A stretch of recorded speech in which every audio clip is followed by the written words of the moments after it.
More microaggressions between panel members. Our final set of paired speakers, but not the final speaker, is Aziz Choudry, Dave Bleakney. The question is where you're going to sit, but please come up. We can arrange this here.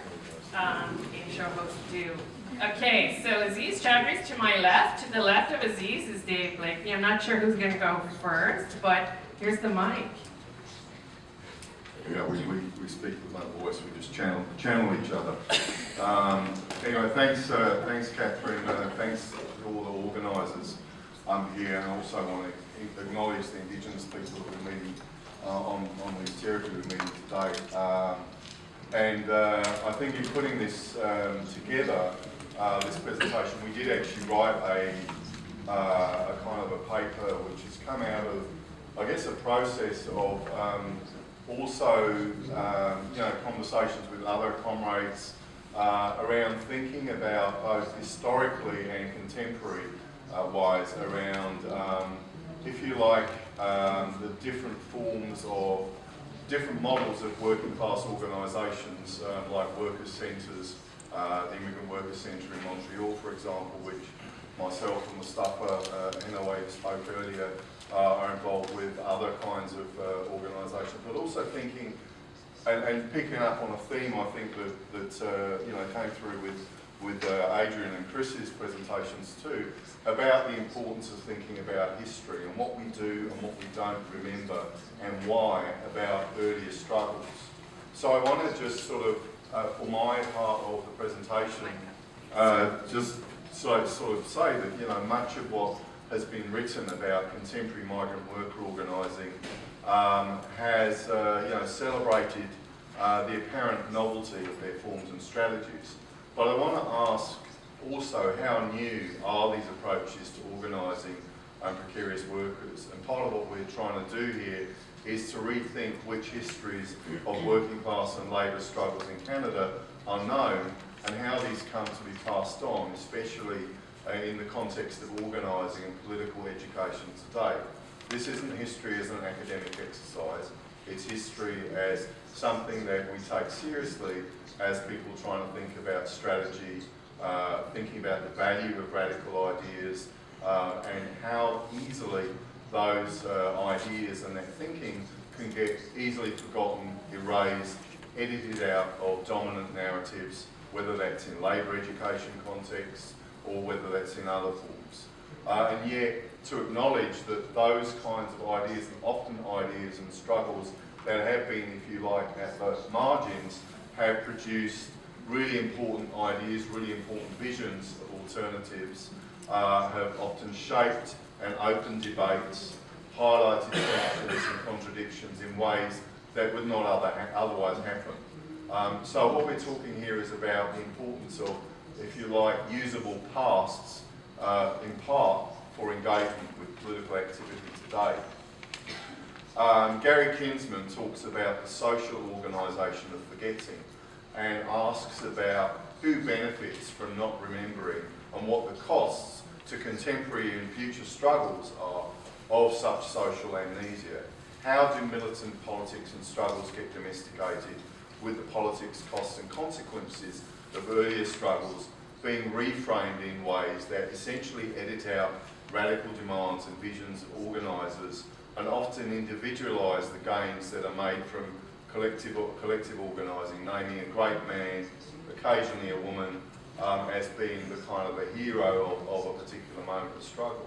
So against this sort of approach to history, what we're often left with is a haphazard patchwork of kind of memories, anecdotes and documents of people who remember this kind of struggle here, somebody who's written up this struggle there. And I'm thinking too about how that plays out in a country that's as large as Canada, where there are some amazing stories of struggles in British Columbia, early part of late 19th century, early 20th century, of racialised workers. And I mentioned earlier in a session, one example, for example, I think of a really important movement that doesn't get talked about enough in these kinds of circles is the gutter movement that came out, that essentially was born on the west coast of North America, but connected essentially an anti-imperialist, anti-colonial struggle to free India from British colonialism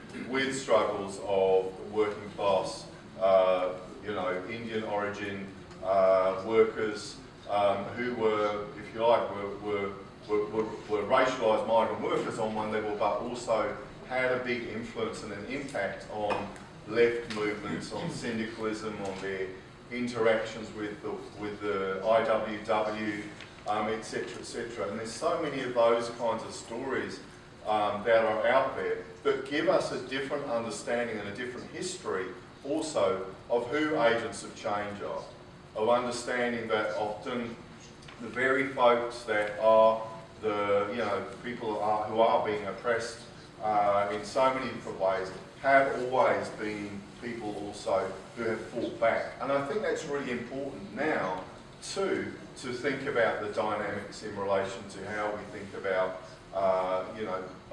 the working class in Canada today, and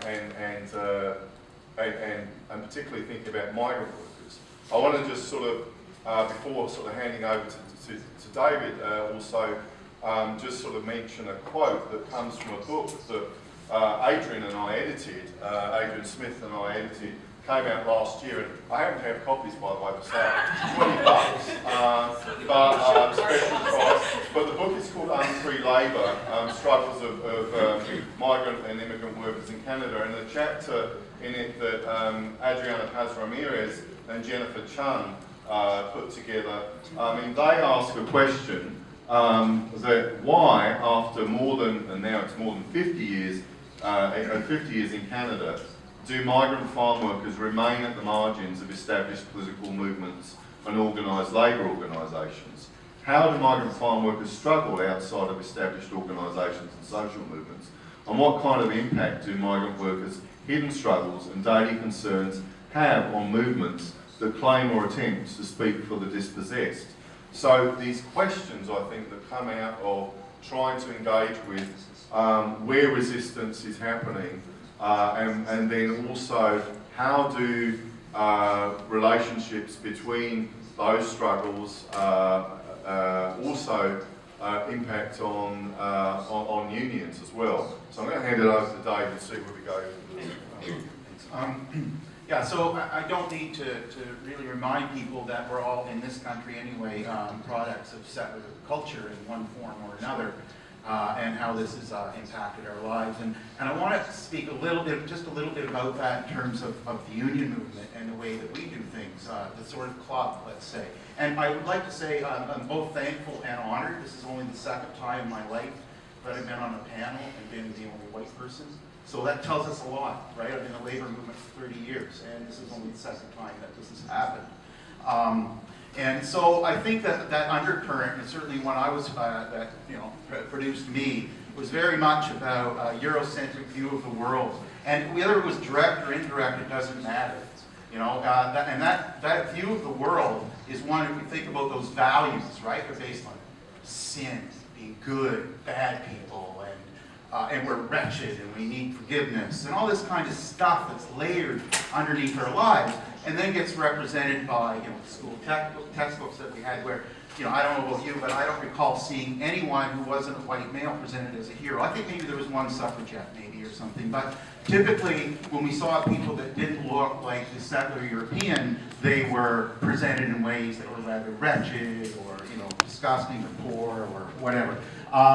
And certainly not as equal. So we're all, we've come out of that production, and I think in the union world, that plays out as well. And it doesn't have to be deliberate. It's just a practice and a culture that's there.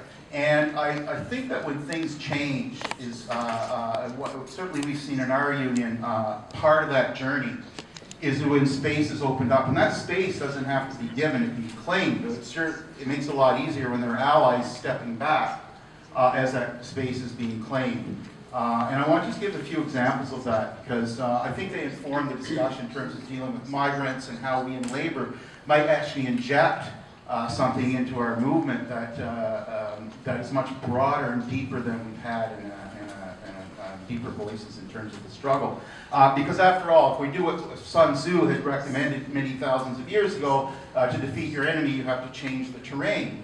Then we can do that. We can change the terrain.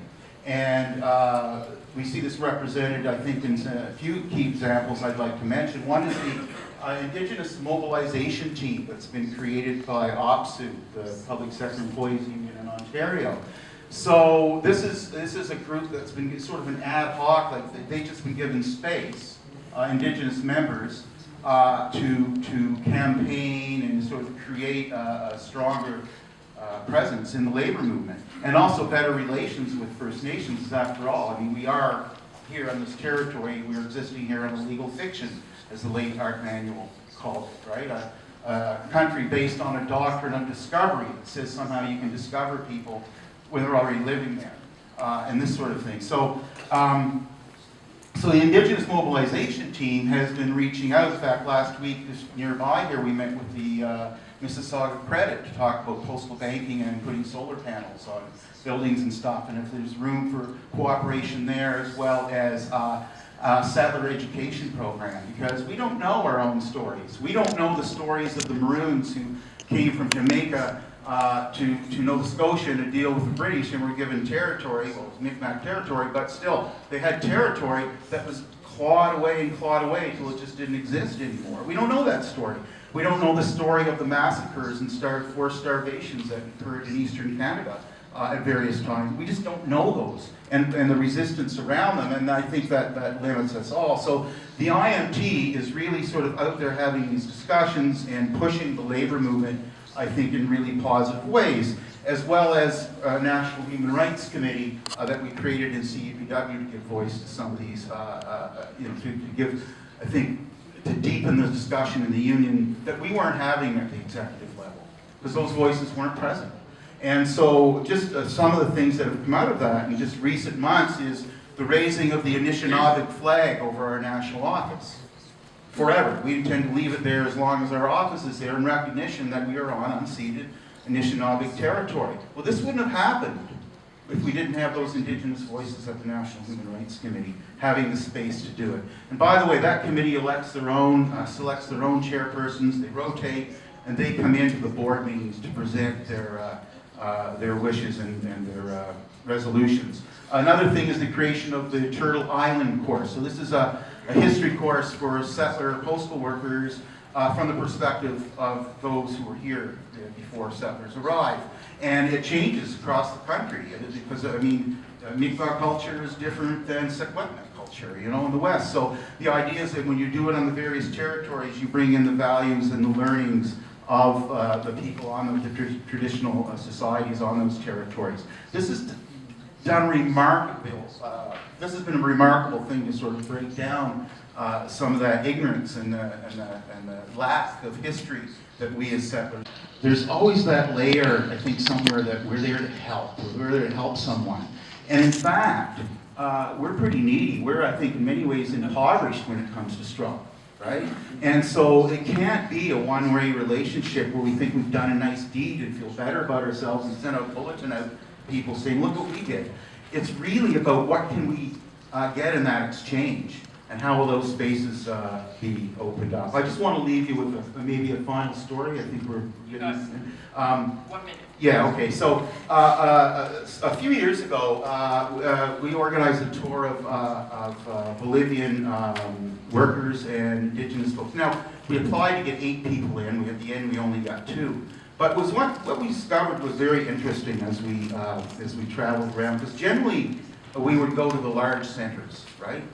And sometimes when we go to large centers, we don't actually have that great a turnout. So I remember we went to the U of T, we had like maybe 15 people, and we were this is what we would experience in the larger centers, smaller groups of people. So we were traveling to Montreal, and we thought, well, let's just phone the Cobourg local, it's on the way, and see what they do. And in 48 hours, they organized a high school assembly at the local high school with all the students brought out of class. They organized a meeting that evening with migrant farm workers, some farmers, local farmers, Council Canadian folks, local labor people, people who'd never talked in the same room That was the result of going into that town. This, I don't think, would have really ever happened in Toronto without a whole lot of work. This just happened organically. So one of the lessons we learned from that is when we do these kind of tours and build those kind of relationships, let's go out to the heartland. Let's go out to those places where people don't hear those voices and where they want to hear them, where they're ready to listen and show an interest. I think there's a lot of room there that could be explored more, and I wish we had more time to talk about it, but thank you very much for organizing a great conference.